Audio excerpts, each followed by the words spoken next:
with, but these the guys we're hosted with right now, who are really, really good.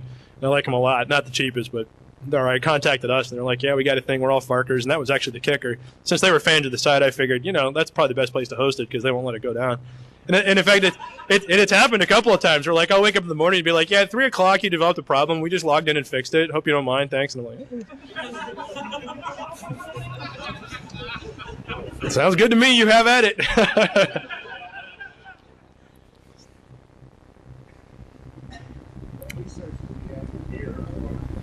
As far as like actually on the server, none. But other than like setting up the Fark parties.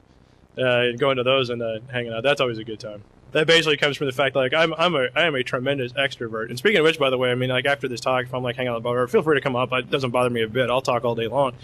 I am a horrendous extrovert, and I work at home, so I have to get the hell out of the house every night. And so that's where it came from. It's kind of like I would end up being traveling for business because at one point I was doing database work.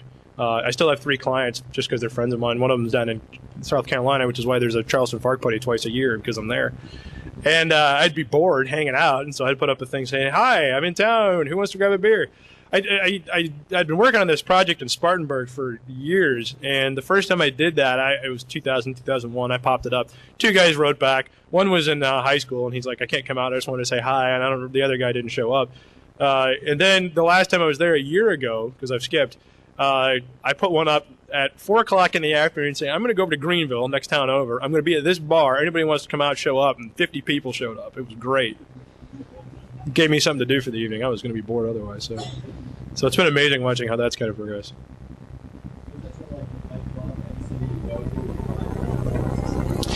Yeah, but it's a little more obvious because I'm actually saying, I'm here.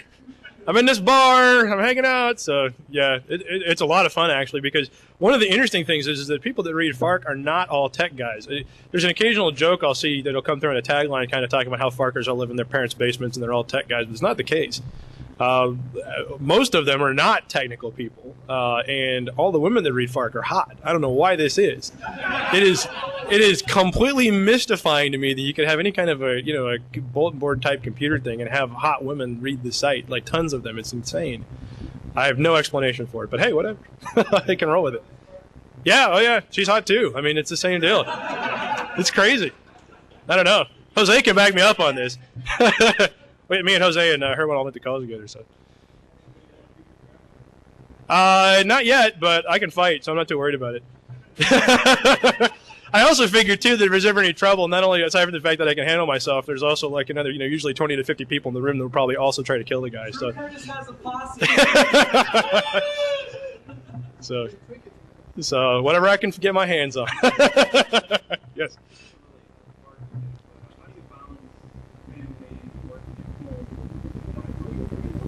It's actually not bad. The main reason being I can take a step back at any time. If like I've got a little almost 2-year-old running around now, and he wants all the attention I'll give to him, and because of the flexibility that we have with running Fark, I can actually back off of it for an hour. I can just go out in the backyard and kick the ball around with him or something like that. So it's no problem at all. And because I'm home at least 12 hours a day, I can leave every single night, no problem. But as everything else with having a family, it's flexible. If there's something going on, if he's sick, whatever's happening, then you just kind of adjust it. But I'm luckier than most because I have that flexibility to be able to basically, make time for whatever I need to make time for. So not yet, still working. Yeah, he can say bung and he can say hole, but he can't say bung hole. I'm not really sure why. You'd think he'd be able to, but he can't. Not yet. Any day now, I think. So I've been trying to teach him to say bung hole for the rest of you guys that don't know that.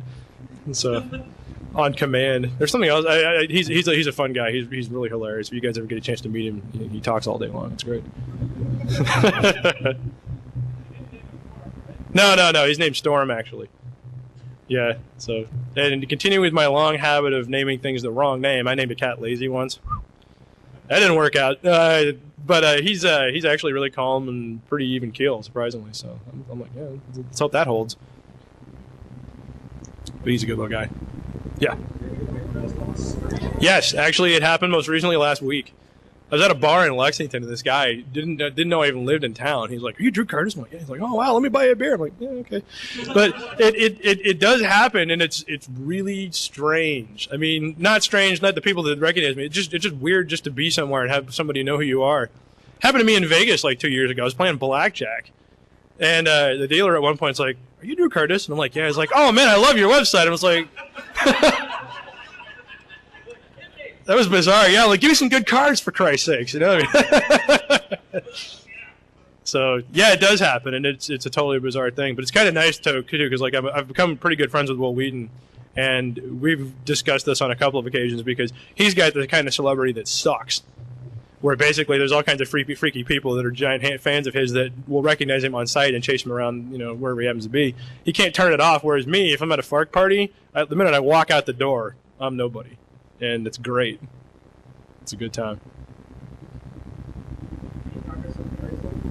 I still want to get back to it. I do, actually. The cooking is the only hobby I have that I haven't been making money off of. Not that I want to make money off of it, but I don't think it's a hobby anymore once you start making money, so I'm kind of out of hobbies unless I do something. So, that's a good question. I don't know. Maybe being a tester for Guinness or something like that. Interestingly, I ran into a guy when I was traveling around Europe who was living in Munich. Runs a site called Digital Burn. I don't know if it's still up or not. I think it is.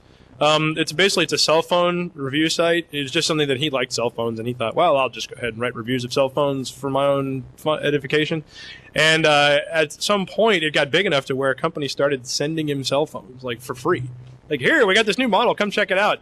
Like when I was visiting him back in like late 2002, he was starting to get the first camera phones. It was the first one I'd ever seen, and we were playing around with it at Oktoberfest and a tent with 2,000 drunk Germans singing Don Denver tunes. It was a good time. They know all the words. It's bizarre. But getting back to the original point, it seems like if you run a website and you start reviewing stuff, eventually if they see that you're doing it and it becomes any kind of popular whatsoever, they'll just start sending you this crap. So start a beer review site. Maybe that's how you do it. I don't know.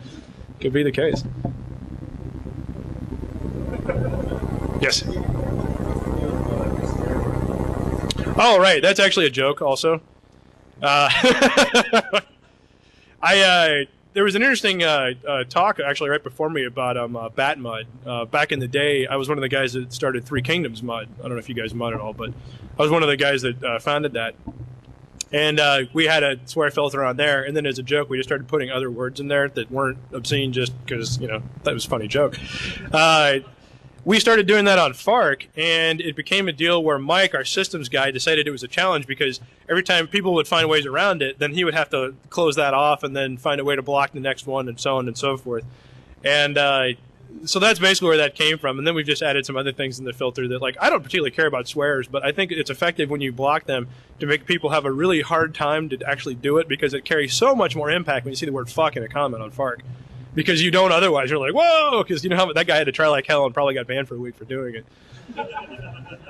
So it carries more impact. And that's what I like is that it actually increases the power of those words. Oh, well, it's just a joke. Same deal. Yeah, basically, yeah. It's just for fucking around, basically. So. Me? No, actually, I don't. No. Yeah, not at all. It's funny.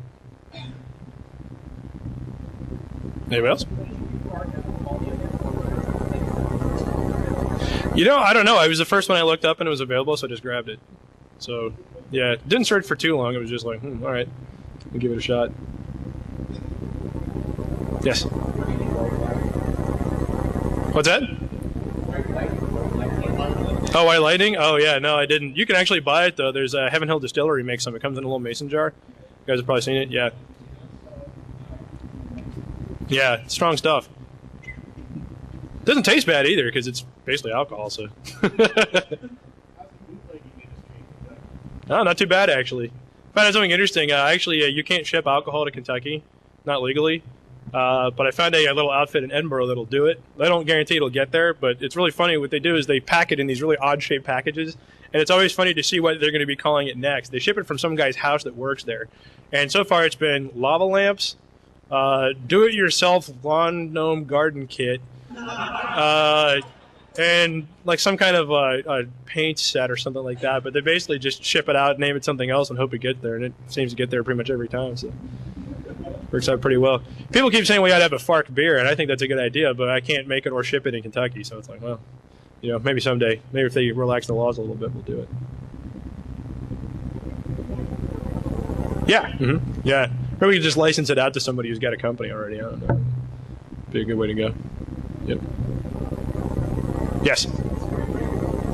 Where or what? Where? Oh, around the corner, the bar. Yeah. Why take a long trip? You know, just I got that Dortmunder stuff. I could drink that all day, and I did actually.